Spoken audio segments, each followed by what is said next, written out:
E aqui ele vai começar a falar, então, como é que é o processo da iniciação, né? Como é que ele recebe os chelas e como que a gente pode fazer para se tornar discípulo de Maitreya. Quando eu subo ao atril do salão da universidade no retiro do Royal Teton, o atril, para aqueles que não sabem, é aquele lugar onde se coloca a Bíblia, assim, que as pessoas sobem para falar na igreja, né? Geralmente tem o altar e ao lado tem o atril, que é aquele... como se fosse uma estantezinha, assim, né? Um púlpito onde coloca, assim, a Bíblia e tal. Aquilo é o atril. Então, continuando aqui.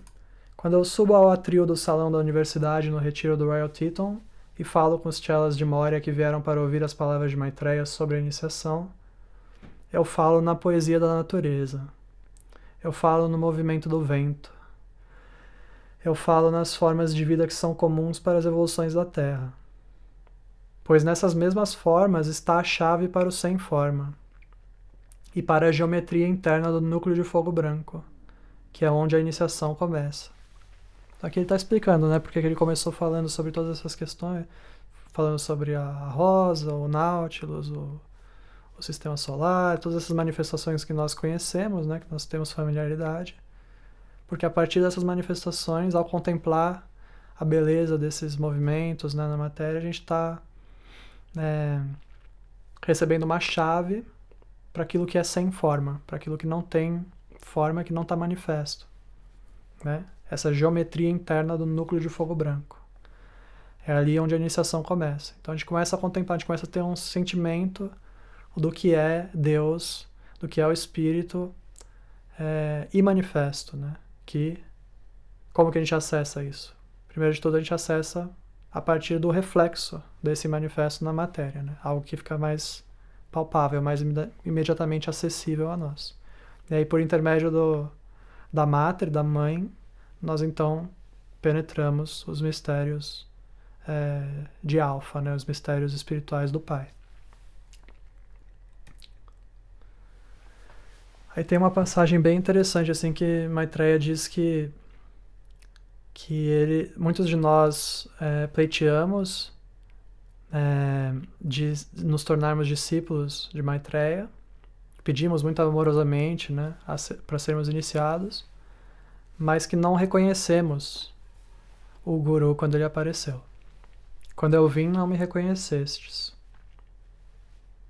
E em breve vai ficar claro isso, né? No próximo slide vai ficar claro o porquê. Mas aqui é interessante a gente observar assim que nem sempre é muito óbvio, assim, né? Quando a gente está diante de uma iniciação. Às vezes a gente acha que é um acontecimento comum da vida. Na verdade, a gente está sendo testado, a gente está sendo iniciado para ver se a gente consegue receber um incremento maior de luz. E aí, então, retornando ao título desse capítulo, desse discurso, energia é Deus. E aí o Sr. Maitreya fala que a primeira iniciação, o primeiro aprendizado que nós precisamos realizar e expressar é aprender a lidar com a energia. Lidar com o fluxo de energia. Energia é Deus. Então a gente pensa nessa energia, né, que está fluindo pelo cosmos e que está norteando.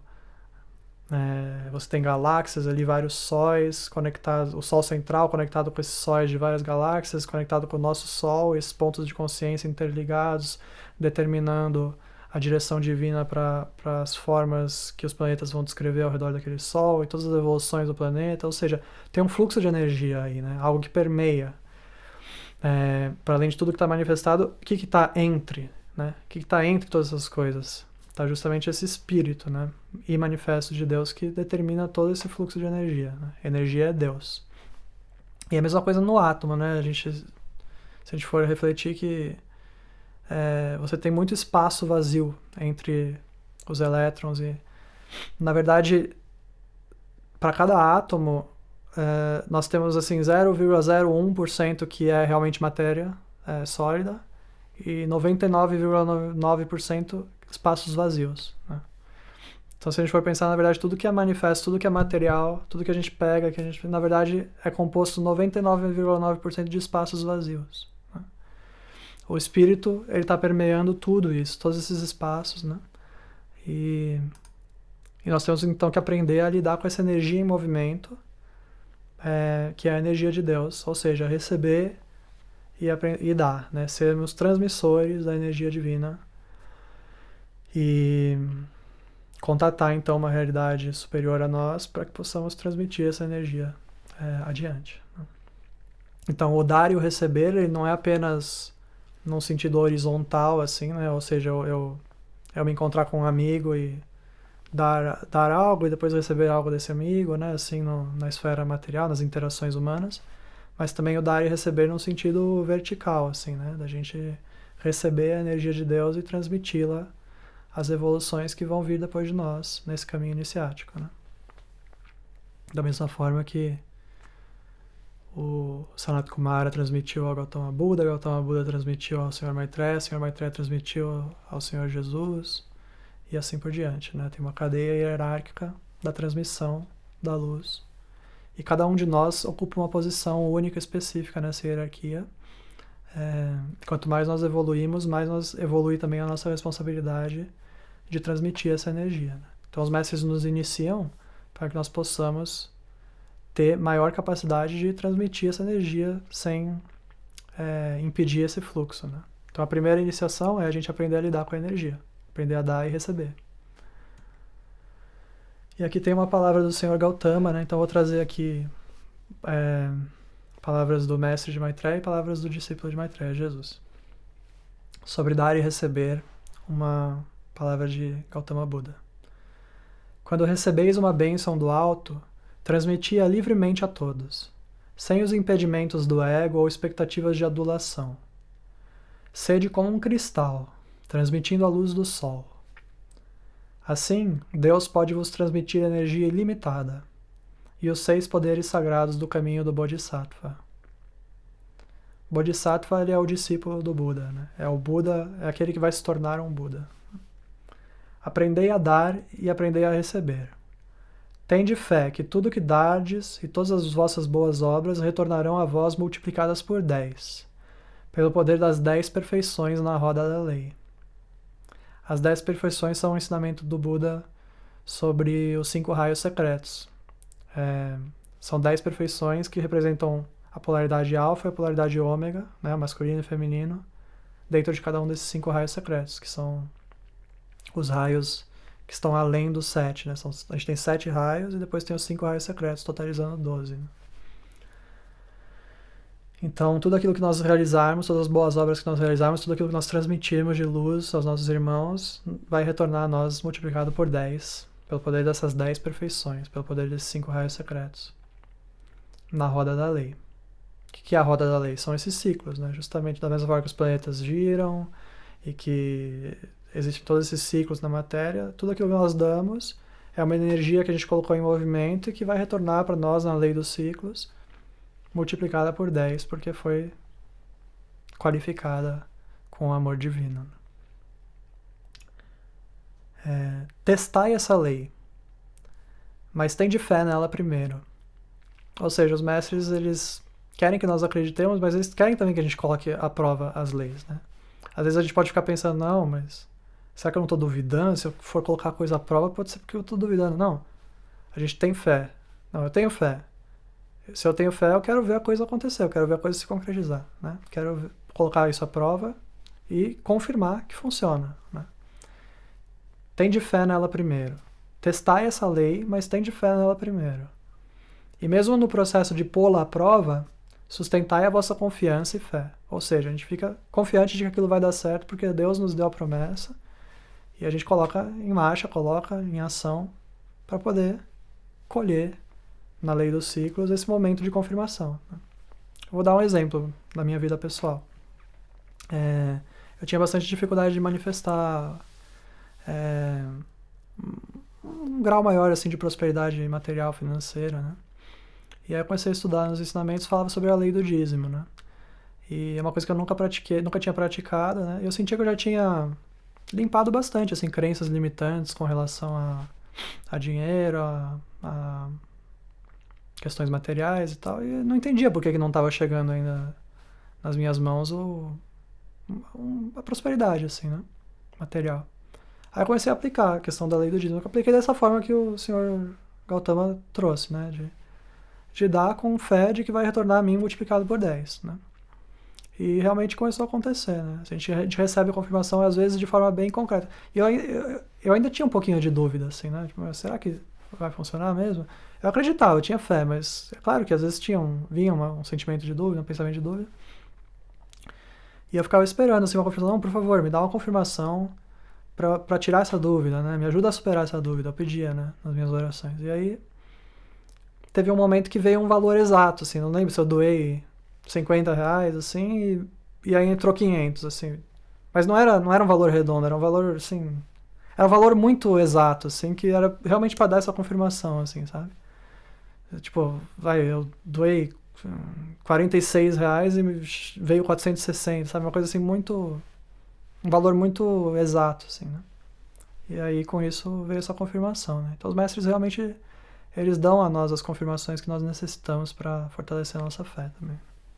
Desde que o espírito de aplicar e de acreditar seja genuíno, assim, eles vão dar tudo aquilo que nós necessitamos para poder multiplicar, assim, né? E aí, em seguida, vamos falar um pouquinho sobre Jesus como iniciador. O Senhor Maitreya se refere nesse mesmo livro, né, nesse capítulo que nós estamos estudando, que Jesus também foi um iniciador. Jesus o Cristo também foi um iniciador de espirais. Recebeu de mim as bobinas de energia firmemente enroladas, essas bobinas de iniciação, e as transferiu, na alquimia do fogo sagrado, para os planos da matéria, demonstrando a lei da cristalização da chama de Deus. Caso alguns talvez não tenham familiaridade com a bobina, né? A bobina, ele está fazendo uma analogia aqui com elétrica, né? Com a eletrônica. A bobina, ela é um magneto, assim, ao redor do qual se enrolam fios de cobre ou de algum tipo de metal, né? E aí você vai enrola e aquilo cria uma... Bom, o exemplo que eu sei mencionar, por ser músico, são os captadores de guitarra, né? Assim, é um magneto assim, que capta o som da guitarra por intermédio dessa bobina. Mas isso aí é utilizado em várias coisas, que eu realmente não tenho muito conhecimento a respeito disso. Mas a bobina, ela é... Ele está fazendo uma analogia nesse sentido, assim, né? Que é uma coisa que está enrolada, né? Dessa forma, da mesma forma que está ali mostrando sobre as galáxias, os planetas, né? A bobina de energia que é dada e que, então, é transferida, né? Ou seja, cabe a nós receber essa bobina firmemente enrolada, as bobinas de iniciação, e então desenrolar isso, desacelerar essa energia para poder transferi-la aos planos da matéria, né? Foi isso que Jesus fez. Ou seja, ele recebeu essa iniciação, aprendeu a lidar com o fluxo de energia, aprendeu a dar e receber, aprendeu a receber essas bobinas de iniciação e transferi-las pela alquimia do fogo sagrado para os planos da matéria. Com isso, ao fazer isso, a gente demonstra a lei da cristalização da chama de Deus. O que é a cristalização da chama de Deus? É a chama de Deus, essa chama imaterial, aquela névoa de fogo cristalino, que é imanifesta, se tornar manifesta, né? O verbo que se fez carne. Então Jesus demonstrou isso, né? Que a essência espiritual ela pode habitar da forma mais plena na própria matéria, né? É a realização do plano divino de uma alma que se tornou o Cristo manifestado.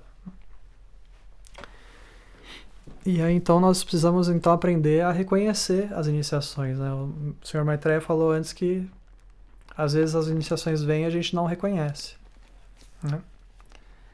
Então a gente tem que ficar bastante atento assim, nas situações do dia a dia para perceber se nós estamos sendo testados, se a nossa alma está sendo testada pelos mestres, né?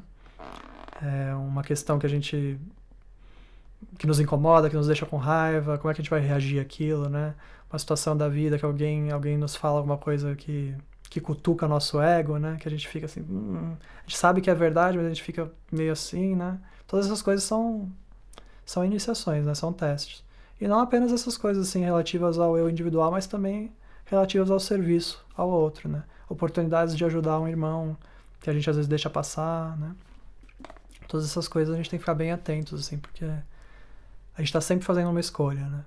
A gente pode sempre fazer uma escolha que está alinhada com Cristo, alinhada com a bondade, com o sacrifício, com o serviço, ou a gente pode fazer uma escolha que está alinhada com o egoísmo, né? Com uma escolha autocentrada. Então o Sr. Maitreya cita aqui a passagem de Mateus 25, 31, 46, que eu vou ler agora. A fala de Jesus, né? Quando o Filho do Homem vier em sua glória, e todos os santos anjos com ele, então ele se assentará no trono da sua glória, e diante dele serão reunidas todas as nações. E ele se separará umas das outras, como o pastor separa suas ovelhas dos bodes. E ele colocará as ovelhas à sua mão direita, mas os bodes à esquerda. E então o rei dirá aos que estiverem à sua mão direita: Vinde, benditos de meu Pai, herdai o reino que vos está preparado desde a fundação do mundo. Porque eu tive fome e deste-me de comer. Eu tive sede e me deste de beber. Eu era um estrangeiro e me acolhestes. Estava despido e me vestistes. Eu estava enfermo e me visitastes. Eu estive preso e fostes até mim. Então os justos lhe responderão, dizendo: Senhor, quando te vimos com fome e te alimentamos? Ou com sede te demos de beber? E quando nós te vimos estrangeiro e te acolhemos, ou despido te vestimos? Quando te vimos enfermo ou na prisão e fomos visitar-te? E respondendo o rei lhes dirá: Na verdade eu vos digo, que quando o fizestes ao menor destes meus irmãos, a mim o fizestes. E então dirá também aos que estiverem à sua esquerda: Apartai-vos de mim, malditos, para dentro do fogo eterno, preparado para o diabo e os seus anjos. Porque eu tive fome e não me destes de comer. Eu tive sede e não me destes de beber. Eu era um estrangeiro e não me acolhestes. Estava despido e não me vestistes. Estava enfermo e na prisão e não me visitastes. Então eles também lhe responderão, dizendo: Senhor, quando te vimos com fome ou com sede, ou um estrangeiro, ou despido, ou enfermo, ou na prisão, e não te servimos? Então ele lhe responderá, dizendo: Na verdade eu vos digo, que quando não fizeste ao menor destes, não o fizeste a mim. E irão estes para o castigo eterno, mas os justos para a vida eterna. Que é um ensinamento bem profundo, né? Para a gente meditar sempre no nosso dia a dia e não negligenciar a voz daqueles que nos pedem auxílio, né? E aí o Sr. Maitreya fala que da mesma forma que às vezes ele não é reconhecido quando dá suas iniciações, Jesus também não foi reconhecido, né? Por muitos. Isso fica muito claro na missão dele, né? Pela questão da crucificação e da acusação, né? Muitos não reconheceram quem ele era, né? Enquanto estava ali. Então as iniciações elas nos são dadas como testes no palco da vida, né? No nosso dia a dia nós vamos ter situações que vão nos apresentar escolhas, né? E o que nós vamos escolher? Cada escolha bem feita é um degrau a mais que nós subimos na escada da nossa ascensão. E cada escolha mal feita é um karma que nós mesmos vamos ter que desfazer posteriormente, né? Esse ensinamento não é para deixar ninguém assim em estado de alarme, né, com medo, mas Deus é muito misericordioso, Ele nos dá a oportunidade de tentar uma, duas, três, inúmeras vezes, né? Sempre nos dá a oportunidade renovada, mas nós devemos todos os dias estar atentos, né? Estar nesse eterno agora que o Sr. Maitreya colocou, né? Porque se nós estivermos com a presença, né? Conectados na nossa presença, conectados com o eu sou, que habita, o aqui e agora, nós naturalmente não vamos deixar passar esses momentos de iniciação, né? Nós vamos percebê-los de uma forma bem mais concreta, assim. E aí saberemos tomar a escolha adequada, a ação justa. E aí o Sr. Maitreya então nos diz com relação a as pessoas necessitadas, né, que se apresentarem a nós, os os que estão despidos, os estrangeiros que batem aos portões, a criança que tem fome, né? A pessoa que tem sede. Recebei-os um por um, no espírito da missa de Cristo. Recebei-os em nome de Jesus Cristo, e assim obtende a recompensa dos seres crísticos. Aqui ele falou espírito da missa de Natal, é um jogo de palavras, né, que no inglês é Christ Mass, que é a palavra Christmas, que é a palavra de Natal, que significa Natal, ela pode ser dividida em Christ Mass, que significa missa de Cristo. E esses ensinamentos estavam sendo dados na época do Natal, né, por Maitreya, quando os ditados foram dados, por isso. Recebei-os em nome de Jesus Cristo, e assim obtende a resposta Recebei-os em nome de Jesus Cristo, e assim obtende a recompensa dos seres crísticos. Ou seja, cada escolha bem tomada que nós fizermos, nós vamos receber, né, da mesma forma que o Maitreya Gautama Buda, colocou antes. Na lei dos ciclos, nós vamos receber aquilo que nós demos de bom aos outros, nós vamos receber multiplicados, né? Então, como o Sr. Gautama falou, vamos transmitir as bênçãos, né, livremente a todos, sem os impedimentos do ego ou expectativas de adulação. Que às vezes a gente fica esperando algo em troca, né? Não, mas eu não vou dar, mas o que eu vou ganhar com isso, né? Mas eu vou perder, vou ficar sem... Não, a gente transmitir livremente, né, o que nós temos condição de dar, seja no sentido material, ou principalmente no sentido espiritual, né, como luz, transmissão de luz, nós devemos transmitir livremente a todos, né, e sermos um elo nessa hierarquia de transmissão da luz, né? Sem expectativas de adulação, sem expectativa de reconhecimento, sem ficar buscando ter o crédito sempre, né? Quer dizer, todas essas coisas são impedimentos do ego, né? Quando a gente dá livremente, a gente recebe livremente multiplicado por 10. Então, não se preocupem em receber de volta. A lei vai cuidar disso, né? Entrega a Deus e deixa que a lei divina, na lei dos ciclos, vai retornar as energias que foram dadas com pureza de intenção.